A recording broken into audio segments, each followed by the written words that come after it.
There seems to be some confusion about the amount of money that Dillian Whyte has been making throughout his career so far. Judging by the comments on the last video I did about Dillian Whyte regarding his 20% purse split against Tyson Fury, there are quite a few people who don't like Dillian Whyte, and that's okay. We don't all have to like and dislike the same people. The problem is that they're allowing their dislike for him to hinder their ability to be objective. They are saying things like Dillian Whyte doesn't deserve any more than 20% because his last purse was only 300 grand, and that was definitely his last purse. It wasn't any kind of financial shenanigans going on. That's actually what he earned, because this idea that he's a £1 million plus pay-per-view fighter is a myth. This is what some of them were saying, and they were really leaning into Dillian Whyte heavily. It wasn't like objective discussion and calculations. No, it was real leaning in heavily, which is a clear indicator they don't like the guy. And again, that's okay, but I want to offer an objective analysis of Dillian Whyte's earnings in this video to give people some clarity. So, as I say, he's earned over $1 million for several fights, including Parker Chisora, Rivas, Mariusz Wach, Povetkin. This $4 million figure, though, that some people are throwing around for Povetkin, I'm not sure if it's for the first or second fight. If it's for the second fight, I can see where the figure is coming from. I think it's the overall pay-per-view revenue. But of course, Dillian Whyte only gets a percentage of it. He doesn't get 100%. For some of his fights, apparently he's getting 60% revenue share. Other fights, he's getting 50%. So let's go with a lower figure of 50%.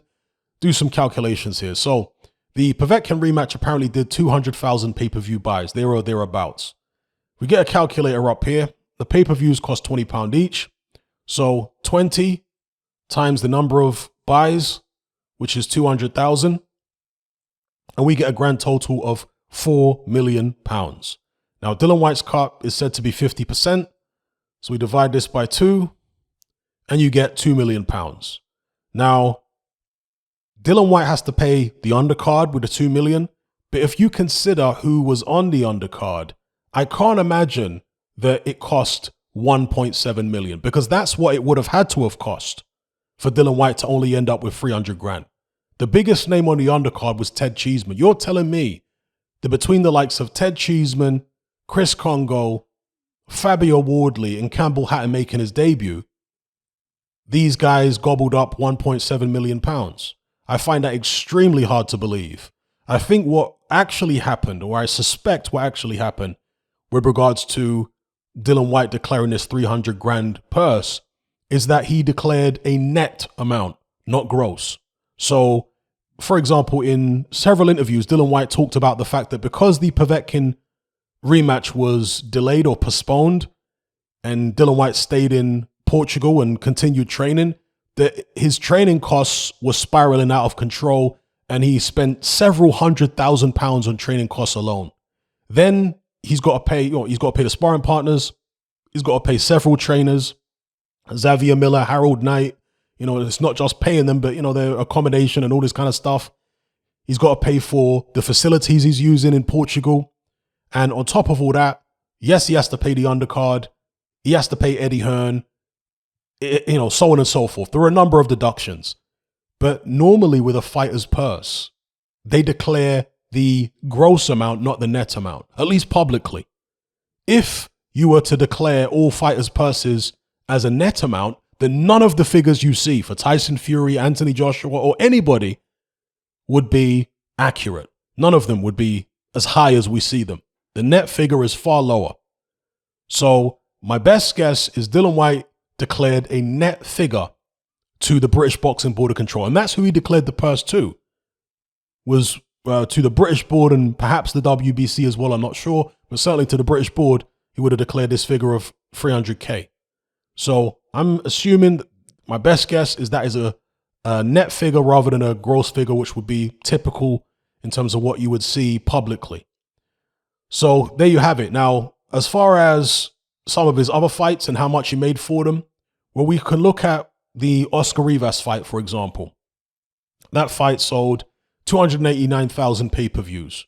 So again, if we get the calculator up, £20 a head for the pay-per-views. We times that by, let's round it up to 290,000. and that gives us 5,800,000.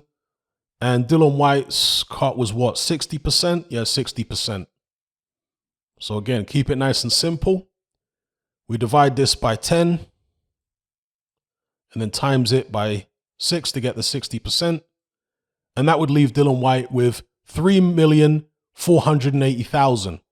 Okay, that's his cut of the pay-per-view revenue after Sky have taken their 40%. And it was a stronger undercard against Oscar Rivas for sure. I think, was it Derek Chisora versus Takam on the undercard? I can't remember now. In fact, let me check it. Where we at? Povetkin, Dillian Whyte. Who was on the Rivas undercard? Dave Allen, David Price, Chisora Spilka. I mean, Chisora comes expensive. Even though he's only fighting Spilka, he comes in expensive. Actually, there wasn't really many people on the undercard. This didn't look like a particularly expensive undercard. Obviously, Riakporhe and Billum Smith have to be paid, and they're not going to want chicken change, but it's not like it's a star-studded undercard. It's a decent undercard, good undercard, but it wasn't exactly star-studded. So, again, in this instance, how much of this 3.5 million nearly would the undercard actually cost? You guys tell me. And then you'll come up with a rough estimate of how much Dillian Whyte took home, at least gross.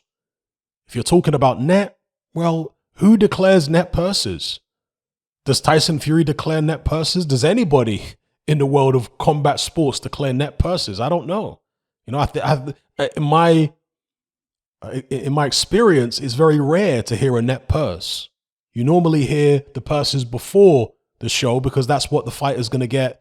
Well, in some instances, they show after the show if it's the pay-per-view revenue, right? They base it on pay-per-view revenue, but you often hear these projections based upon what they think a fight is going to sell pay-per-view wise and so on. And if it's not a pay-per-view show, then of course they're going to have a flat purse. So there you go. Dillian Whyte has certainly, based on pay-per-view sales, generated millions and millions of pounds in his career. There's no doubt about that. How much his undercards cost, how much his training camp costs, the cut to Eddie Hearn and all this other stuff, that's where, some dispute is going to come in terms of how much he's actually taking home.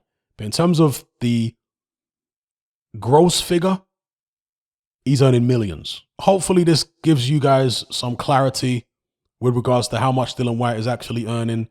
And again, same for everybody else. Same for Tyson Fury. He's going to declare a certain purse for the Deontay Wilder rematch. But that purse, based upon pay-per-view revenue and everything, that's going to be gross. That's not net. How much is his net purse versus Dillian Whyte's last net purse? And again, Dillian Whyte must be regretted. It's like, look, I'm self-employed. And a lot of people who are self-employed and a lot of business owners and even local councils, they do certain things, right? Financially, they do certain things to make it a little bit easier on themselves. So with councils, for example, in order to not have their budgets cut, they will typically try and spend all their money towards the end of the financial year so that in the next financial year, the government doesn't give them less money. They'll find some project or something to spend the money on. Now with businesses, self-employed people, some will find a way to declare as many expenses as they can as business expenses. You see it. Coming up to the end of the tax year, they'll think, let me buy this, let me buy that. I can pass it off as a business expense, etc., etc. People do stuff, okay? And with Dillian Whyte, whatever he's done to end up declaring that 300 grand purse, I have to imagine he's regretting it now. Perhaps it's something he's been doing for a while. I don't know. I have to imagine he's regretting it now because it's coming back to bite him in the butt regarding his split for the Tyson Fury fight. And look, let's be clear. The minimum amount that the WBC will pay an interim champion versus a full champion is 30%. They're trying to pay Dillian Whyte less than that. 20%. And people are saying that's fair? I think that is the WBC using their discretion, quote unquote, to give him less than he actually should be getting as an interim champion. There's people talking about, well, he got knocked out a couple fights back. That's irrelevant. If you're an interim champion, as per the WBC supposed rules, the minimum you should be getting is 30%. So they're paying him not in line with being an interim champion, but in line with being just a regular mandatory challenger. Think about all the sanctioning fees this guy has paid to the WBC over a number of years. How many tough fights he's been in which have been WBC eliminators. 1 or 2 of them were final eliminators, right? After all that, they turn around and say, we're not even going to treat you like you're interim champion. We're going to treat you like you are a regular mandatory challenger and you can take the 20%. Come on, people. You trying to say that's fair? As I said in a previous video and in several other videos, and people try and pull me up for this as well, Dillian Whyte's lack of diplomacy has at least contributed to why the WBC are doing this. Yeah. And they say, oh, well, he's been waiting for years. Why should he be diplomatic? Patience is a virtue, folks. And it's also a very, very good thing to have in the world of business and so on, because you have to know when to apply pressure in a situation. Dillian Whyte seems to apply pressure 100% of the time. He's constantly on Eddie Hearn's neck. He's constantly on the WBC's neck. He is just pressure constantly. That is only going to get you but so far. When you're talking about high-level business, people have got big egos and they're going to get upset when you're trying to put your foot on their neck all the time. They're going to take it personal, especially if they've got any kind of leverage over you, which the WBC do have over Dillian Whyte. So if Dillian Whyte had been a bit more diplomatic over the years with the WBC, you apply pressure, but you don't make it a public thing. Leave the pressure behind the scenes. Once you start applying pressure publicly, I understand why you would do it, and I'm certainly not defending Mauricio Sulaiman. The man's a scumbag, but you have to be diplomatic. You have to be tactical, you know? You have to be strategic about what you're doing. It can't just be all emotion and anger driven. And Dillian Whyte has been a great businessman up to a certain level, okay? But again, his lack of, tact has been, in my opinion, exposed here. Let me know what you guys think in the comments below.